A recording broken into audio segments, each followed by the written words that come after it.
Going out live.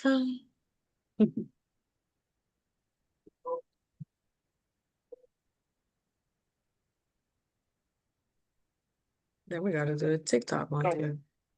Going out live. Okay, so we have started. All right. Welcome to Coffee Talk with Christelle. Today, I'm a bit distracted because my internet is not 100% stable on my end, but I'm trusting you can hear me. So today, I took a ferry and my stomach did not settle very well. So I'm drinking some lime and what is it? Ginger. So to your health. And let's go ahead and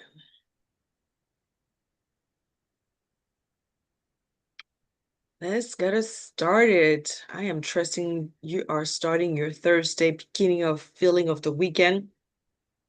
And let's say something here. Okay. So welcome everyone to Coffee Talk with Christelle, our weekly get together. Today we're talking about something that I believe stops more people from building wealth through real estate and interest rates. Actually, let me say this again. Got distracted because my internet is not that stable. Oh my gosh, are we gonna be able to do this? All right, I'm gonna say that one more time and just trust it's just me singing it that way. Whew. So again, welcome to Coffee Talk with Christelle. And today we're talking about something that I believe stops more people from building wealth through real estate than interest rate, down payments, credit scores, or even the market conditions. The biggest reason most people never buy their first investment property. And here's the surprising part. Most people don't fail because they don't have enough money. Most people fail because they never make the shift from a homeowner to an investor. The mindset is different. If you've ever thought, I would love to own rental property someday, I would like another stream of income, I'd like to build wealth through real estate, but years have gone by and you still haven't purchased that first home. And today is actually probably the conversation that you need to buckle up and just sit down and just have maybe your one drink, your coffee, or my ginger, not cinnamon, ginger, lime. Just let me ask you a question. What if the biggest obstacle between you and your first investment property isn't your income? What if it is not the market? What if it's not the interest rates? What if the biggest obstacle is the story you've been telling yourself about what's required before you can begin? We are story-making machines, because here's what I've observed over 28 years in this industry. Many people spend years preparing to invest, research, watching videos, waiting for rates, waiting for prices, waiting for the perfect property, waiting until they feel ready. And while they're waiting, someone else buys their first property. Not because they're smarter, not because they're wealthier, not because they decided to start. Before I go in my topic one, it makes me think about how I purchased my first home fresh out of college with a student visa. I did not even have a work visa and certainty that I'll be in America to work. I was hired by Home Bank as a processor. So I did get in the mortgage industry right after college. And they eventually sponsored me to have my H-1B visa. But before even that, I was already starting looking into my first home. So I didn't get stopped by immigration status because I knew I could purchase with the status that I had. I went for it, knowing that an investment property, although I bought it as owner occupied, that's the intent, at least for 1 year. But if anything had to happen and I had to leave America to go back to the French territory, this would be an investment property. Or the worst, I'll sell this property. This property has gone through market crash. Lost a lot of its value. I was truly what's called upside down, but I still cash flow each month. I've been able to cash out on this property. So again, the mindset, your desire to buy real estate, house hacking, freedom for owning a property that people do talk about. I grew up with that mindset. So you may not have grown up with that mindset or with people around you already doing that. So that's why I am your messenger to tell you now is the time. Surround yourself with people that would encourage you with that dream. So, topic number one, the shift from homeowner to investor. Most homeowners and investors look at the same exact property and see completely different things. A homeowner will ask, do I love the kitchen? Do I love the furniture? Or the furniture fitting this area? Do I like the neighborhood? Can I see myself living here? An investor asks, will this property help me achieve my goal? That was my question. Am I going to be able to rent the rooms? Because live in one and rent the other ones and make an apartment. So that's why I bought the bigger home in the subdivision. I mentioned that on my live. It wasn't to be the flashy biggest one. It's because I needed those rooms to be available so they can be income producing. What's the rental income? That's what the investors ask. How much can I rent? Would that cover the mortgage and more? What's the cash flow potential? That's why I kept looking at. Yes, the property was upside down as far as value based on the time of the market, but is there still cash flow? Yes, there was. How does this fit my long-term goal, my long-term plan? Well, I keep this up. This is definitely a property for rental as a retirement income. Yes, I'm in my 50s. I think more and more about that, right? So how does this fit my long-term plan? Neither perspective is wrong, right? So we're talking about a homeowner, what they think about, what they love about the home, the yummy, yummy, and cute. Investors, numbers, and goals. So they're different. They're not wrong. They're just different. And this is why I say the first investment property is not a property decision. It's an identity decision. When I was a part of the training as a loan officer assistant, we had to hear from our peers how they saw us. Like if they use one word, you could see on my list, landlord, investor, because I probably spoke so much about how I love rental income or investing in real estate, fix and flip type situations, right? So it's an identity decision. The moment you stop thinking only as a consumer and start thinking as an owner, everything changes. Okay. Now, topic number two. What is your next real estate goal? This has become one of my favorite questions. Even when I reach out to clients and I send them a video text, hey, I'm here. What is your next real estate goal? How can I support you? Not do you need a mortgage? Not are you buying a house? But what is your next real estate goal? Your goal is to have a child going to college? Well, okay. I might be able to help you buy this property in a way that it might be easier than you may think, right? So what is your next real estate goal? Because often people tell me, I want a bigger house. I want lower payments. I want an investment property. But when we dig deeper, it's not really the goal. The goal is I want more freedom. I want more options. I want more security. I want additional income, less financial stress. The property is simply the vehicle.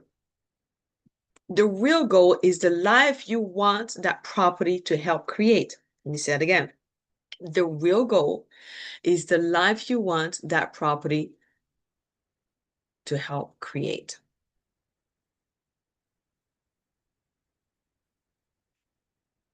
So I want everyone listening today to ask yourself, what is my next real estate goal? Know what everyone else is doing. Know what social media says. What is the next step that moves me closer to the life I desire? So sit with that for a little bit. Okay. Topic number 3. One of the biggest myths I hear is investors must have a lot of money. The truth, most investors started exactly where you are. One property, one decision, one opportunity. Many of the people who build significant wealth through real estate didn't start with 10 properties. They started with one, then they learned, then they adjusted, then they bought another one. Real estate wealth is often much less dramatic than people think. Early on, bought my first property, I was in my early 20s. Then a year later, the job relocated me to Gwinnett County. I was in DeKalb County, South Decatur.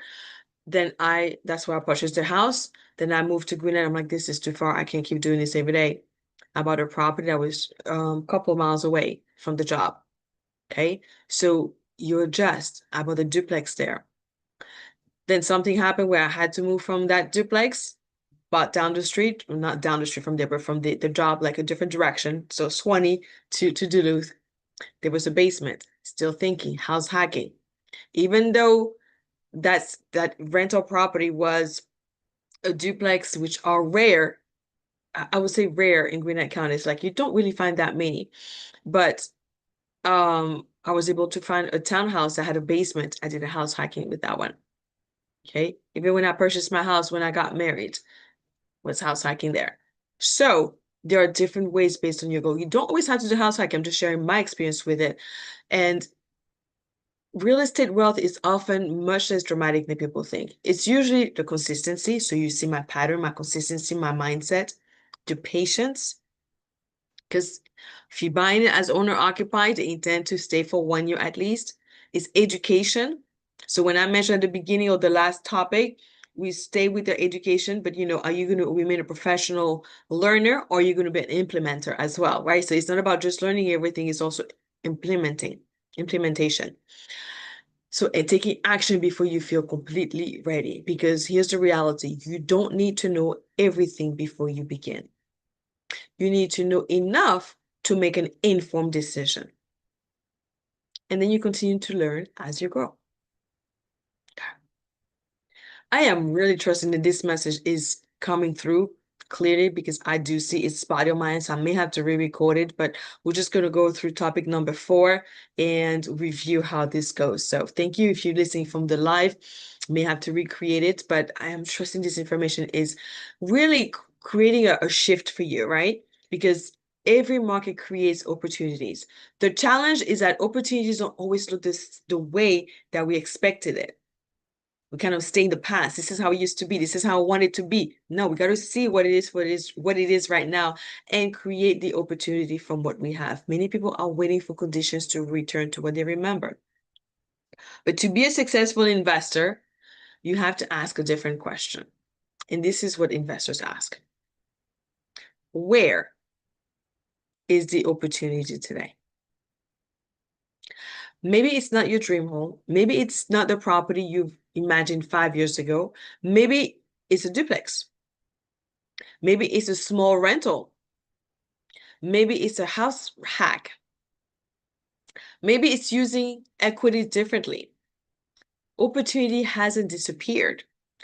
It has simply changed location, which is why I said in my live on Facebook, read the book, Who Moved My Cheese? Because the opportunity changed.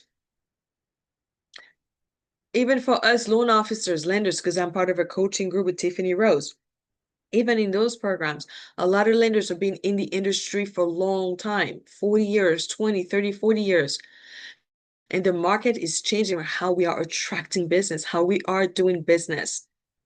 So the cheese moved, and we got to look for those opportunities. So people who succeed are often the ones willing to recognize where the shift is taking place and adjust, pivot. Even the owner of the company next up says, I make a move. If I need to make a change, I will pivot. But you got to start taking actions.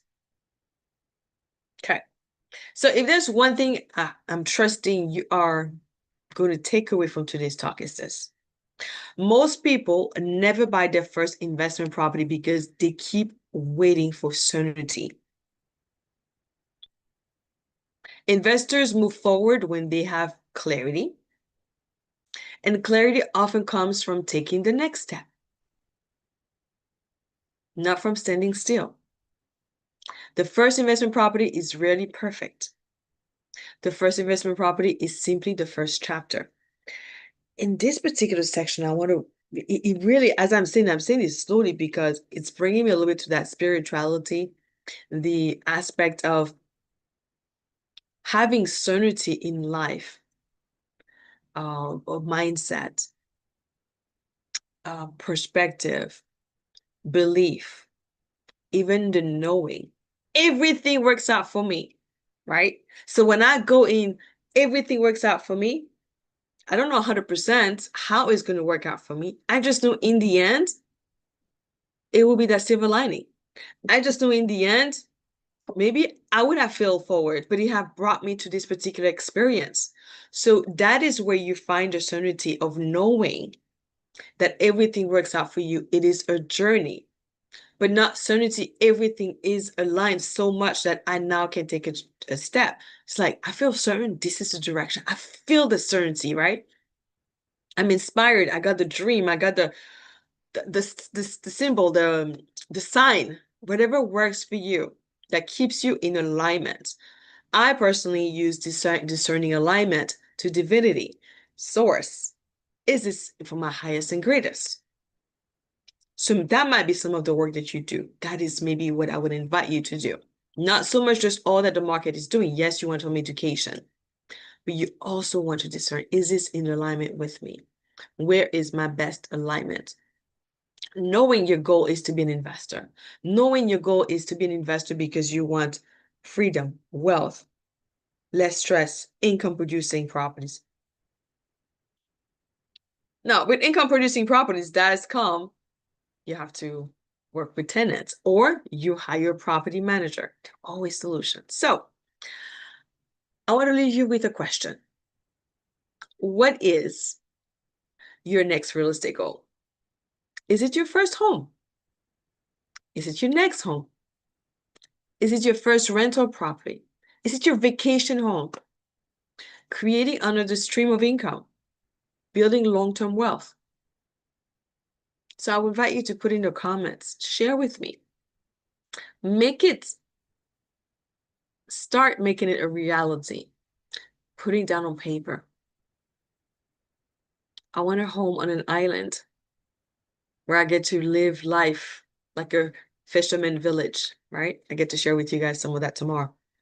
Because sometimes the biggest breakthrough isn't finding the perfect property. It's discovering that the opportunity you thought was out of reach may actually be closer than you realize. So, my question to you again. What is your next real estate goal? So thanks for joining me. If this content resonates with you, go ahead and subscribe. Every Thursday I come on live so I can share topics that are about real estate investment. And I'm going to jump into my mystical side of Christelle. Not 100% sure what that's going to be on the share, but pretty much feels like it's going to have a connection to some of the key things that we talked about, certainty and trusting that things will work out. But we'll see what comes through for me there. So again, thanks for watching. Subscribe, share, like, put comments. Help me grow this information that I am sharing with really all who are open to hearing about this mindset of real estate investment. That'll be in the US, but also at this point starting to get into Europe because I'm super excited for tomorrow.